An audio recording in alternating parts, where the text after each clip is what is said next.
بسم اللہ الرحمن الرحیم۔ السلام علیکم ورحمۃ اللہ۔ درد ہیلتھ ٹپس کی جانب سے ہم آپ کو آج ایک نئی ویڈیو کے ساتھ حاضر ہیں۔ ابھی تک آپ نے اگر ہمارا چینل سبسکرائب نہیں کیا تو پلیز اس کو سبسکرائب کر لیں اور بیل کے بٹن کو دبا کر آئندہ آنے والی اپڈیٹ سے آگاہ رہیے۔ آج کی ویڈیو کا موضوع ہم نے رکھا ہے کہ سوچنا تو پڑے گا کہ تندرست رکھیں گے تو تندرست رہیں گے۔ اس بات کو اگر ہم دوسری طریقے سے بیان کریں تو حضرت موسیٰ علیہ السلام نے ایک بار اللہ تعالیٰ سے پوچھا، یا باری تعالیٰ، انسان آپ کی نعمتوں میں سے کوئی ایک نعمت مانگے تو کیا مانگے؟ اللہ تعالیٰ نے فرمایا کہ اے میرے پیارے موسیٰ، صحت کو مانگا جائے تو تمام نعمتوں سے بڑھ کر صحت ہے۔ حقیقت میں صحت اللہ تعالیٰ کا بہت بڑا تحفہ ہے۔ قدرت نے انسان کو صحت مند رکھنے کے لیے جتنی منصوبہ بندی کی اتنی شاید پوری کائنات کو بنانے کے لیے بھی نہ کی ہوگی۔ ہمارے جسم کے اندر ایسے ایسے نظام موجود ہیں، جب ہم ان پر غور کرتے ہیں تو عقل دنگ رہ جاتی ہے۔ ہم میں سے ہر انسان 4,500 بیماریاں ساتھ لے کر پیدا ہوتا ہے۔ یہ بیماریاں ہر وقت سرگرم عمل رہتی ہیں، مگر ہماری قوت مدافعت ہمارے جسم کے نظام، ان کی ہلاکت آفرینیوں کو کنٹرول کرتی رہتی ہے۔ مثلا ہمارا منہ روزانہ ایسے جراثیم پیدا کرتا ہے جو ہمارے دل کو کمزور کرتے ہیں، مگر ہم تیز چلتے ہیں یا واک کرتے ہیں تو قدرتی طور پر ہمارا منہ کھل جاتا ہے۔ ہم تیز تیز سانس لیتے ہیں، یہ تیز تیز سانسیں ان جراثیم کو مار دیتی ہیں اور یوں ہمارا دل ان جراثیموں کی تباہ کاریوں سے بچ جاتا ہے۔ دنیا کا پہلا بائی پاس مئی 1960 میں ہوا تھا، مگر قدرت نے اس بائی پاس میں استعمال ہونے والی نالی کروڑوں سال پہلے ہماری پنڈلی میں رکھ دی تھی۔ یہ نالی نہ ہوتی تو شاید دل کا بائی پاس آپریشن ہی ممکن نہ ہوتا۔ گردوں کی ٹرانسپلانٹیشن 1950 کی دہائی میں ہوئی، مگر قدرت نے کروڑوں سال پہلے 2 گردوں کے درمیان ایسی جگہ رکھ دی جہاں تیسرا گردہ بھی فٹ ہو سکتا ہے۔ ہماری پسلیوں میں چند انتہائی چھوٹی چھوٹی ہڈیاں بھی نظر آتی ہیں۔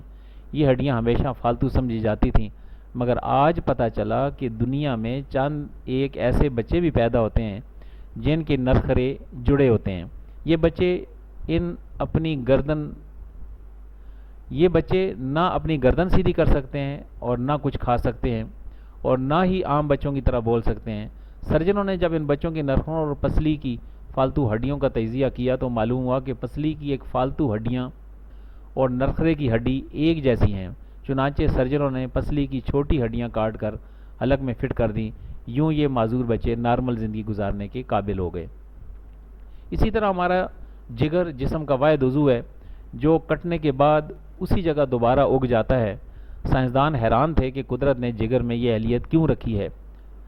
آج پتہ چلا کہ جگر عضو رئیس ہے جس کے بغیر زندگی ممکن نہیں، اور اس کی اہمیت اور اہلیت کی وجہ سے یہ ٹرانسپلانٹ ہو سکتا ہے۔ دوسروں کو جگر ڈونیٹ کیا جا سکتا ہے۔ یہ قدرت کے چند ایسے معجزے ہمیں صحت مند رکھنے میں مددگار بنتے ہیں۔ ہم روزانہ سوتے ہیں، ہماری نیند موت کا ٹریلر ہوتی ہے۔ انسان کی اونگ، نیند، گہری نیند، بے ہوشی اور موت، پانچوں ایک ہی سلسلے کے مختلف مراحل ہیں۔ ہم جب گہری نیند میں آ جاتے ہیں تو زندگی اور موت کے درمیان صرف بے ہوشی کا ایک مرحلہ باقی رہ جاتا ہے۔ ہم روزانہ صبح موت کی دہلیز سے واپس آتے ہیں، مگر ہمیں احساس تک نہیں ہوتا۔ صحت دنیا کی ان چند نعمتوں میں شمار ہوتی ہے، یہ جب تک قائم رہتی ہے ہمیں اس کی قدر نہیں ہوتی، مگر جو ہی یہ ہمارا ساتھ چھوڑ دیتی ہے ہمیں وہ فوراً احساس ہوتا ہے کہ یہ دنیا کی تمام نعمتوں سے کہیں زیادہ قیمتی تھی۔ ہمارے پلکوں میں چند مسل ہوتے ہیں، یہ مسل ہماری پلکوں کو اٹھاتے اور گراتے ہیں۔ اگر یہ مسل جواب دے جائیں تو انسان پلکیں نہیں کھول سکتا۔ اس مرض کا کوئی علاج نہیں۔ دنیا کے 50 امیر ترین لوگ اس مرض میں مبتلا ہیں اور یہ صرف اپنی پلک اٹھانے کے لیے کروڑوں ڈالر دینے کو تیار ہیں۔ ہمارے کانوں میں کبوتر کے آنسو کے برابر مائع موجود ہوتا ہے۔ یہ پارے کی قسم کا ایک لیکوڈ ہے۔ ہم اس مائع کی وجہ سے سیدھا چلتے ہیں۔ یہ اگر ضائع ہو جائے تو ہم سمت کا تعین نہیں کر پاتے۔ ہم چلتے ہوئے چیزوں سے الجھنا اور ٹکرانا شروع کر دیتے ہیں۔ دنیا کے ہزاروں امراء آنسو کے برابر اس قطرے کے لیے کروڑوں ڈالر دینے کے لیے تیار ہیں۔ لوگ صحت مند گردوں کے لیے 30-40 لاکھ روپے دینے کو تیار ملتے ہیں۔ آنکھوں کا کرنیا لاکھوں روپے میں بکتا ہے۔ دنیا کی دل کی قیمت کے کروڑوں میں چلی گئی ہے، آپ کی ایڑی میں درد ہو تو آپ اس درد سے چھٹکارا پانے کے لیے لاکھوں روپے دینے کو تیار ہو جاتے ہیں۔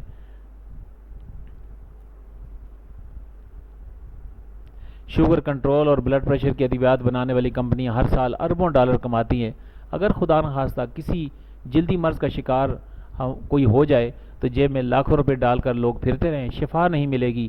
منہ کی بدبو بظاہر معمولی مسئلہ ہے، مگر لاکھوں لوگ اس حال میں ہر سال اس پر اربوں روپے خرچ کرتے ہیں۔ ہمارا معدہ بعض اوقات کوئی خاص تیزابیت پیدا نہیں کرتا اور ہم نعمتوں سے بھری اس دنیا میں بے نعمت ہو کر رہ جاتے ہیں۔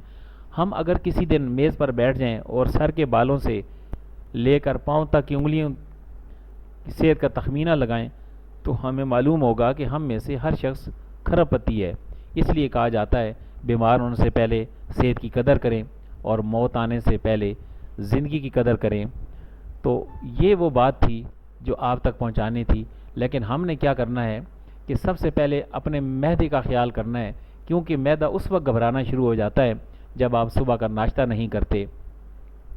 گردے اس وقت خوفزدہ ہوتے ہیں جب آپ 24 گھنٹوں میں 10 گلاس پانی نہیں پیتے، اور پتا اس وقت پریشان ہوتا ہے جب آپ رات 11 بجے تک سوتے نہیں اور طلوع صبح سے پہلے جاگتے نہیں۔ اسی طرح چھوٹی آنت اس وقت تکلیف محسوس کرتی ہے جب آپ ٹھنڈے مشروبات پیتے ہیں اور باسی کھانا کھاتے ہیں، اور اسی طرح بڑی آنت اس وقت پریشان ہوتی ہے جب آپ زیادہ تلی ہوئی چیزیں یا مسالہ دار چیزیں کھاتے ہیں۔ پھیپھڑے اس وقت تکلیف محسوس کرتے ہیں جب آپ دھواں دھار اور آلودہ فضا میں سانس لے رہے ہوتے ہیں، اور جگر اس وقت خوفزدہ ہوتا ہے جب آپ بھاری تلی ہوئی اشیاء اور بازاری فاسٹ فوڈ کھاتے ہیں، اور دل اس وقت تکلیف محسوس کرتا ہے جب آپ زیادہ نمک والی چیزیں اور کولیسٹرول والی غذا کھاتے ہیں۔ لبلبا اس وقت ڈر جاتا ہے جب آپ کثرت سے مٹھائیاں کھاتے ہیں، اور خاص کر جب وہ مفت میں دستیاب ہوں، اور پھر اسی طرح آنکھیں اس وقت تنگ ہوتی ہیں جب آپ اندھیرے یا کم روشنی میں موبائل یا کمپیوٹر استعمال کرتے ہیں، اور دماغ اس وقت بہت دکھی ہو جاتا ہے جب آپ منفی سوچتے ہیں۔ یقیناً آپ اور ہم سب کو اپنے جسم کے اعضاء کا خیال رکھنا ہوگا اور ان کو خوفزدہ مت کریں اور بھرپور زندگی جئیں۔ یہی آج کا پیغام ہے۔ امید ہے کہ آپ کو آج کی یہ ویڈیو یقیناً پسند آئی ہوگی۔ السلام علیکم ورحمۃ اللہ۔